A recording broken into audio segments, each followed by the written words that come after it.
Hey there, StarCraft fans! It's Falcon Paladin coming at ya with yet another edition of StarCraft 2 Legacy of the Void.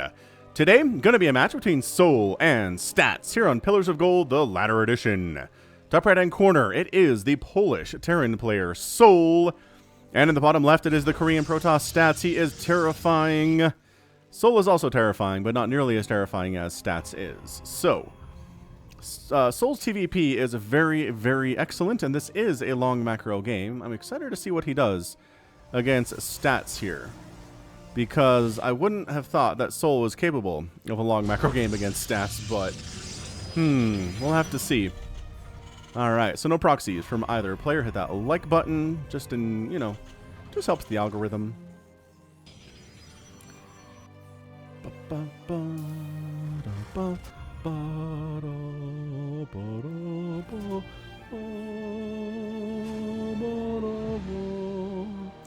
Yeah, so nothing else is going on here, honestly. We'll see if Soul goes for the Reaper. I've seen a lot of Terran players really not even worry about it.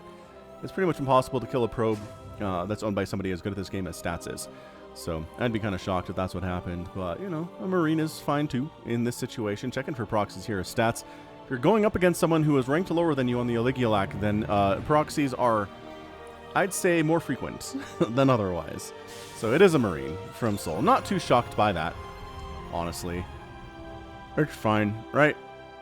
SCV going to go for that scout to see what's going on. Is going to be pretty happy to see that there's a Nexus that's about 40% complete by the time he gets here. And he's expanding blind. So right now, hoping a 1-Rax expand is going to be safe enough against what other Stats is doing. Stats could be proxying as well. Soul does not know that. Nor is he scouting. Actually, neither player has had vision of the other side at all until this very second. Stats checked for proxies. He did not send a probe all the way down to the other side of the map, which is a little bit interesting. I guess he's like, I don't care what Soul's doing as long as it's not a proxy. I think that's what that message is. Perhaps not respecting your opponent as much. Stats, again, ranked lower on the Oligulak. So, understandable, I guess, is the message there. Reaper out. Oh, I made a Reaper after the Marine. What the heck? Alright, so Reaper's name is Nuclear Launch Detected. Extensive battlefield research by the Dominion has determined that enemy forces had a tendency to flee or act erratically whenever they heard this phrase. Thus has been made the name of one of their elite Reapers in a psychological warfare campaign. Research on other phrases that cause this reaction is ongoing, though they are encountering some difficulty in spelling the noise of a nidus worm. It's a good point. Because Nuclear Launch Detected inspires fear. The sound of a nidus worm erupting inspires fear. Which I wonder, is there anybody here who, was terrified of the sound of a... Wow, this timing actually threw Stats off. I love this. Was terrified of the sound of a nidus worm erupting, but has heard it on my casts for so long, it just doesn't do that anymore? It doesn't terrify them anymore? Is that possible? Anyway, Depth's over here, just being annoying, really. That's about it. Hellion pops out, so Adept has to flee. And yeah, I don't think she has any kills. Oh, she does have one kill. Did she kill an SCV? She killed an SCV. So SCV down, probe down. We are even at this stage. Reaper trying to hop up, but this little block means the hop up is not possible anymore. And poor Reaper has to back out. I mean, Nuclear Launch Detected. Can you imagine hearing Nuclear Launch Detected at 3 minutes? You'd be like, wait, what? What is feasibly the fastest you can get that sound to happen in a game? So you gotta open basically Barracks, right? So Barracks, Ghost Academy, Nuclear Silo, get double gas in there somewhere, and then get a nuke. Because you need the factory to build nukes. It doesn't actually seem that long now that I'm thinking about it. You maybe could get it done at 3.5, 4 minutes. Somebody who nuke rushes for a living probably knows that way better than I do. You just don't see it in StarCraft games at all, do you? A couple Phoenix out from Stats. He's not going for a bajillion Phoenix, but he does have 2, and he's moving into 3 here. This is why... he got a Viking and a Cyclone. Get on out. Soul's prepared for this. He's prepared for some kind of air attack, whether it's Void Rays or Oracles or Phoenix. These are good answers to all of those things, pretty much. So he's making another Viking. Command Center, 3rd CC on the way from Soul. I kind of love that. Again, Soul's greatest strength is his macro, right? He will wear you down by constantly expanding, constantly having a big army and just causing you problems that way. His micro isn't the greatest in the world, but his macro is definitely elite to top tier stuff. Third base on the way from stats on location. Again, Soul doesn't really have an army that's capable of super pushing out right now, so the third base can come up for stats with almost no defense whatsoever. I'd be shocked if Soul could do anything about that. But yeah, pumping Marines, going for a siege tank, working on a tech lab on the starport. Phoenix keep coming in, not any, like they're not dying, but they're getting a couple shots off, I guess, and they're fairly injured as, oh my gosh, fairly injured as well. Different shades of red and yellow down there in the bottom right. Robotics Bay on the way from stats. You do want that splash damage versus Terran if the game goes to any amount of length of time. Whether it's Disruptors or Colossus or Storm or Archons or all of it, we'll have to see. All those things are possible, but we're definitely making Colossus, and a Twilight Council just finished. So we are going to look at possibly 2, 3 of the options here. Again, traditionally, 3 Colossus with Extended Thermal Lance is sort of the key to defeating Terran, at least for these kind of mid-game pushes. Once you have 3 Colossus, they're like somehow 47% better than just 2 Colossus would be. It's weird that way.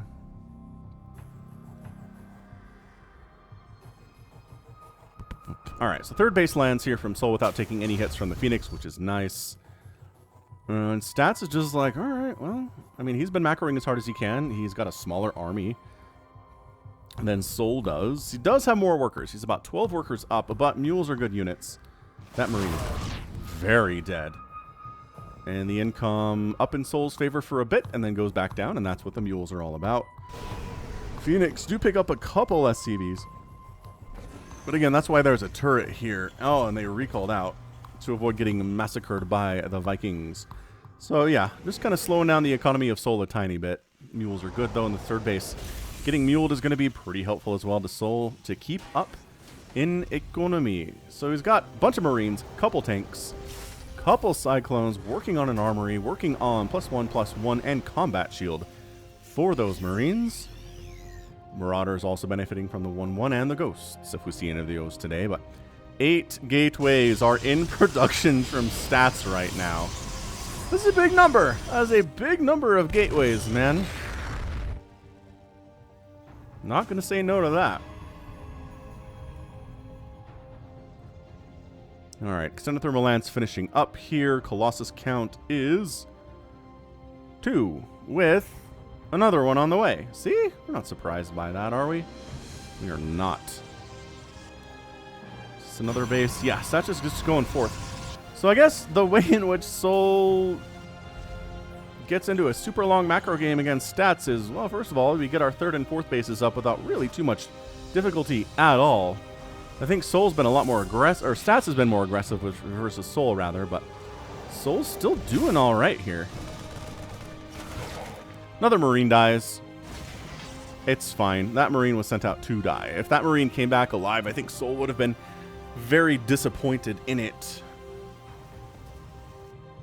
Ghost Academy on the way. We will see some of them ghosts. Again, sort of the key to late game TVZ and TVP recently, and for a while now, is actually ghosts. EMPs with enhanced shockwave upgrade, as well as steady targeting, are good against both races, both Protoss and the Zerg. So I assume we'll see some really nice EMPs here today. This observer is in such a great spot to just scout what comes out of here, but not so close that it's going to be spotted and scanned by anything, right?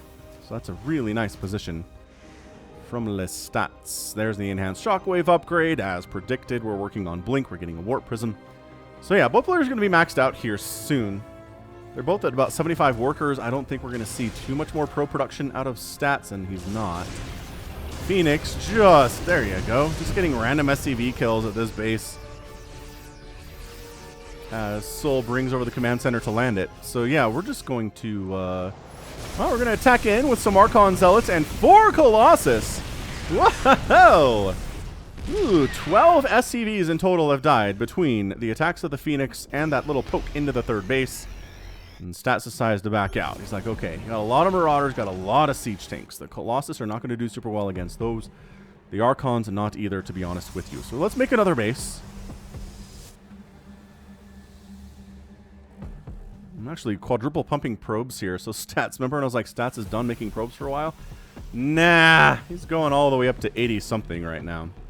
So got a Ball of Phoenix. Good for lifting those tanks and removing them from the engagement. You have to worry about the anti-air from the Marines, though. But then the Colossus can handle the Marines pretty effectively, and it's a nice little symbiotic relationship that a lot of these units in this composition have. It's what a lot of units in a lot of compositions have, if we're honest with each other. They're all about covering for each other's weaknesses. Maybe amplifying each other's strengths, too, right? Yeah, it's just Marines keep getting sent out for scouting purposes. Like, Sol really wants to know where Stats is. He's willing to throw away individual units to do this. It is for the greater good here. And this is something that Stats is very aware of. So he's just systematically eradicating these scouting dudes. I guess same thing here, right? Couple Zealots up that way. Adept here. Zealots. Oh, this is going to be a big old Zealot attack into the third base. And then, while Sol's focusing on that, Stats should move into that fourth. Although he's just kind of sitting there. EMP gets tossed down. Zealots decide to back out. Once you've been EMP'd, you don't really want to stick around for too long. And yeah, look at that. Stats. I guess he recognized most of the army for Sol didn't move. So that was a test. He's like, is this guy going to send his whole army over to deal with a handful of Zealots, or will he send the appropriate amount of units and leave his fourth base defended? And the answer was Sol did the right thing. Good job by Sol there. Income advantage is, yeah, in Stat territory, even with the mule spikes right now. That's what happens when you have 90 workers. Disruptors on the way. DT Blink on the way. +3 attack coming in. +1 air attack on the way. I mean, Stats has really been literally allowed to do whatever he wants in this game. And Sol's just playing this turtle style, man. He's like, if you want to attack me, go for it. I'll have the advantage by being on my back foot, by having these siege tanks up, these planetary fortresses here, these missile turrets. It's harder for me to move out. So if I can just kind of take bases individually here, right, and force you into a bunch of engagements where you attack into me and I win those engagements, just economically if nothing else, then, oh, free disruptor though. Got him. Why were you up here? Dumb individual disruptor. I don't understand you at all. Then maybe I can win this game. Like, that's the plan here for Sol today. Yeah, those Zealots are all dead. Some of them managed to escape. 2 of them, to be exact. Stats pushing up this left side. But again, turrets are a huge problem against the Colossus, as well as the Phoenix. He doesn't want the Phoenix to die. They're an important part of his play right now. Another base from Les Stats. This is a 6th base for him at 12 minutes. He's not maxed out, but he might as well be at this point. Sol's making nukes. Love that. Oh, I really enjoy that. I was not anticipating nukes when I loaded this game. But hey, it works for the Reaper name of nuclear launch detected. Oh, wow. Okay, so that... That's Ghost's dreams have not been fulfilled. Little Phoenix harass here, eating the missile turret shots. None of them dying. I don't... Stats is just doing so well with this. He's lost 1 Phoenix today, despite darting them into danger constantly. God, that poor Ghost. Like, aha! I'm out of range. Wait, how are you hitting him? Observer. Observer. That's the circle I should have been looking at. All right, so Stats has basically resigned himself here to be like, fine, I'll take my half of the map. You take your half of the map. And we'll see who wins this thing. Again, I would be so shocked if Sol won this game, but I'm curious to see what he does against Stats. I'm sure if you clicked on this, you're probably in the same boat as me. Maybe you're a big Sol fan. Maybe you just want to see Stats crush a noob. Or maybe you're just like me and you just want to see how this worked. Like, how did Sol make it to minute 20 against Stats when traditionally, if there's this much of a gap on the Oligulac chart, that the player who's higher ranked wins this thing in about 10 minutes, if that, right? But Stats has allowed it to get to this point, right? I really feel like if he was interested in going for a really scary 2-base Blinkstalker attack, that maybe Sol would have a hard time with that. Don't know. Oh, there's a Liberator down here. Oh, and there's a nuke coming up here, too. Wow. So 7 probes died. Did this Ghost get wiped out? I feel like this Ghost got wiped out. Based on the amount of army here and based on the fact that Stats is not running. He's calling down a nuke on his side of the map just to make Stats look for it and make him move his army. Okay, that's really funny. Or maybe he just wanted to, like, see one of his nukes actually land and give encouragement to the rest of the nukes that he's about to launch here. God, it's a lot of cannons and shield batteries and zealots and phoenix though, so this is not a great attack from Sol, who very intelligently recognizes that, backs up, comes in for reinforcements in the form of a couple Vikings.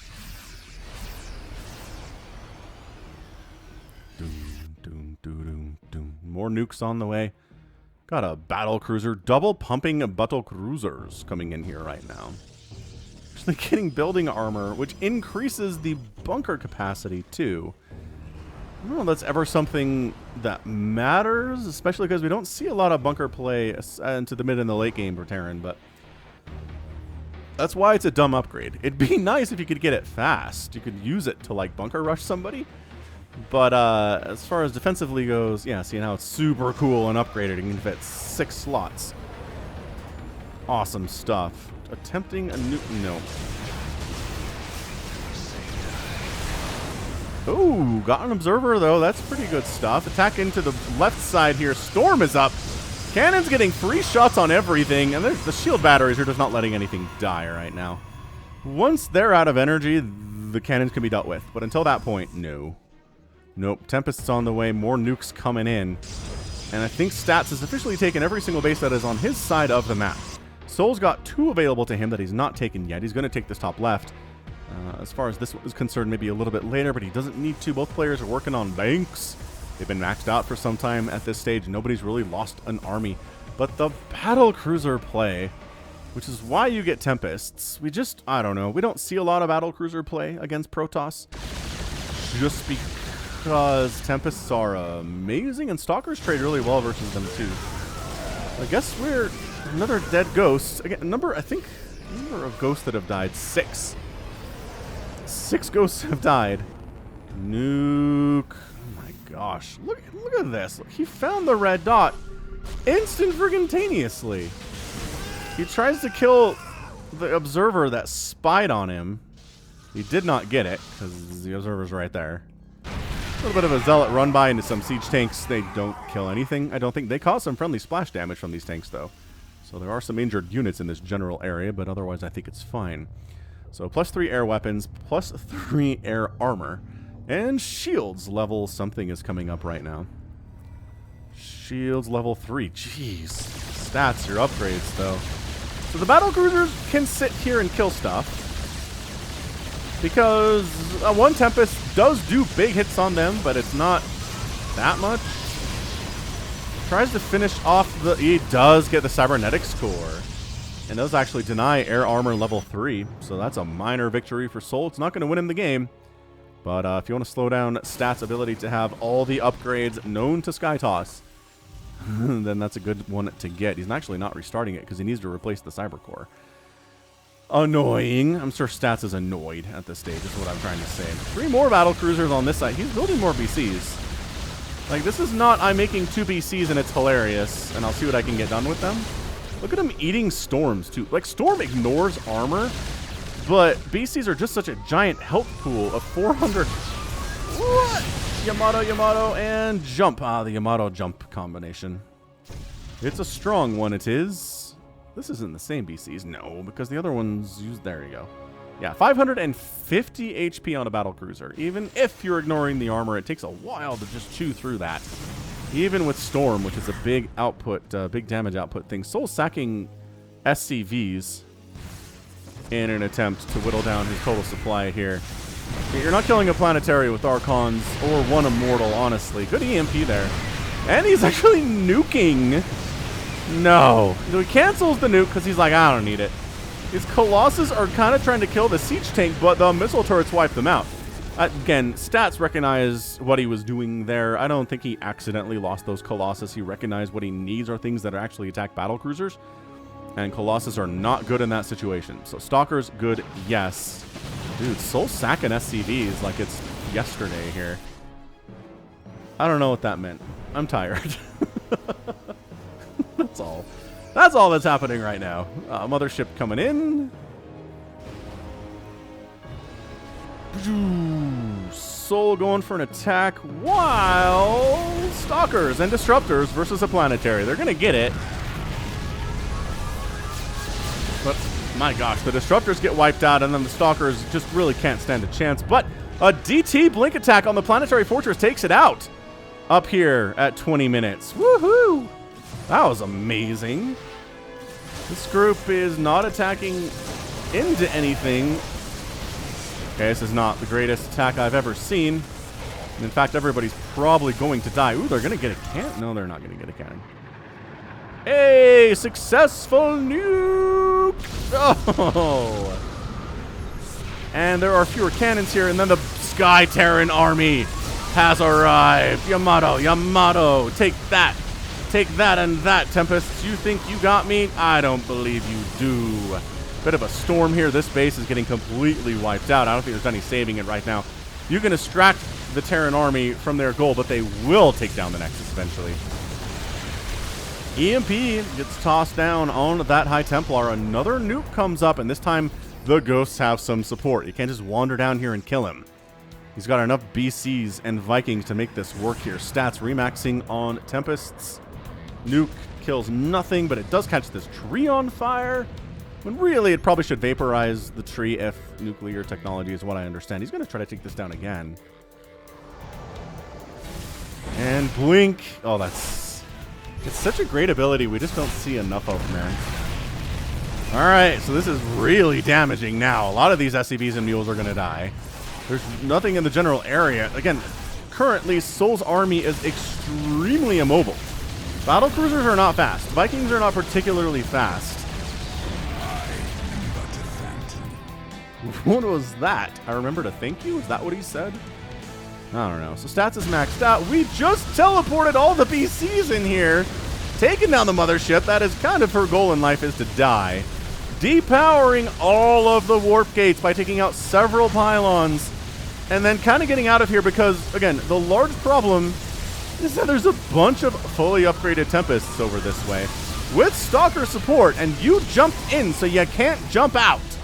This is a bit of a mistake here from Soul, I think. His gas income is not enough to replace these battle cruisers as they are getting whittled down piece by piece by piece here by these Tempests. They can't jump. There's enough Tempest to one-shot battle cruisers. Okay, if they're already previously injured. Maybe not even then. That hurts. That just drops Soul down to 139 supply. This base is getting wiped out. Not having this gas income, huge. Huge for Soul right now. I think that's it. I really think Soul can't rebuild his army. He's got 400 gas in the bank. He's making 4 BCs at a time, but 4 BCs will get walloped by the 12 Tempests that exist right now.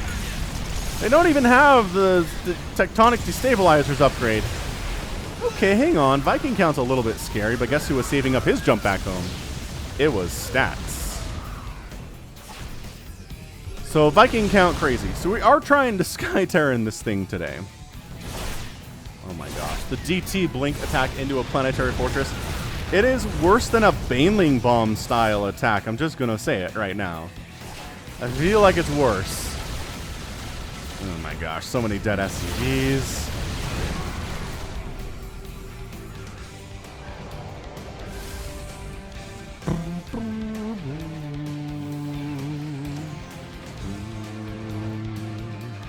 Bum, bum, bum. All right, so Soul's retaking these top 2 left-hand bases.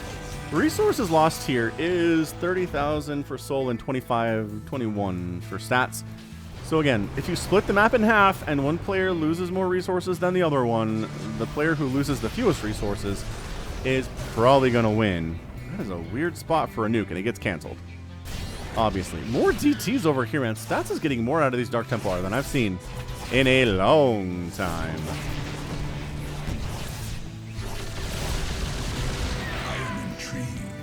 It's interesting when they blink, you can hear their voice lines, but nothing else gives you voice lines unless you swap to the other player's camera. It's like the one exception to that rule is apparently if a Dark Templar blinks somewhere, the observer hears their voice line. Yeah, I don't know. I mean, again, you have a blink available, right? You can get out of there. You can jump out of there if you get in trouble. But sending 2 battle cruisers on their own is not exactly what we're into, but you know, you can wipe out a couple cannons even with shield battery support, unless Phoenix show up, and that's a problem. These DTs are owning this right side of the map right now. They just, anything that tries to happen here, DTs show up and wipe it away. I find it interesting that Stats is going carriers here, though. Carrier not a great answer to battle cruisers. So EMP on the DTs, they get wiped out. Come, run over here, assist the battle cruiser, and the Phoenix are not running. So again, Stats is freeing up supply for more carriers is the anticipation here.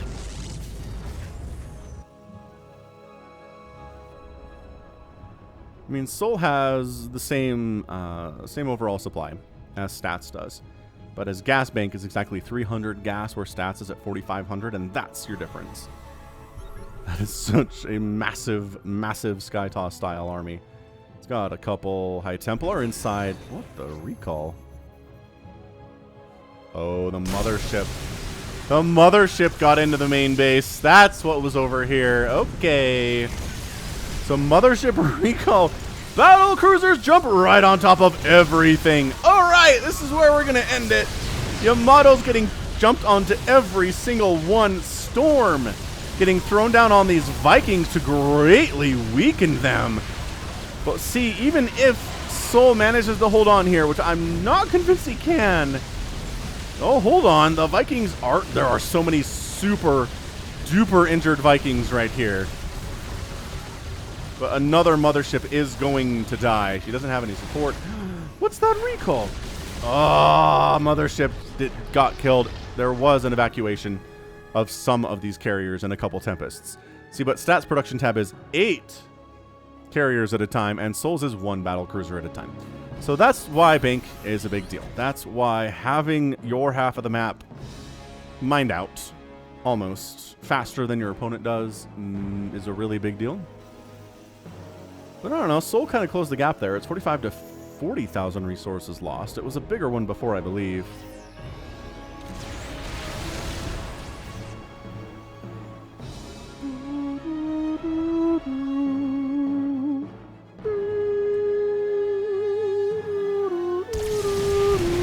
Army out of position.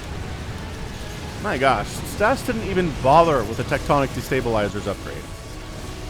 This is from Home Story Cut. This is the most recent corner competition. Well, whatever. Non-GSL competition.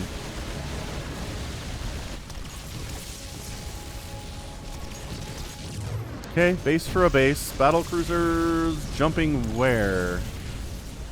Oh, back here. Okay, so it's kind of a base trade scenario here. I don't think we're in a base race at this point in time. They are different things, even though they sound very similar. Okay, so this, I mean, Stats income's not great here. Soul's income also not great here, especially after losing this base.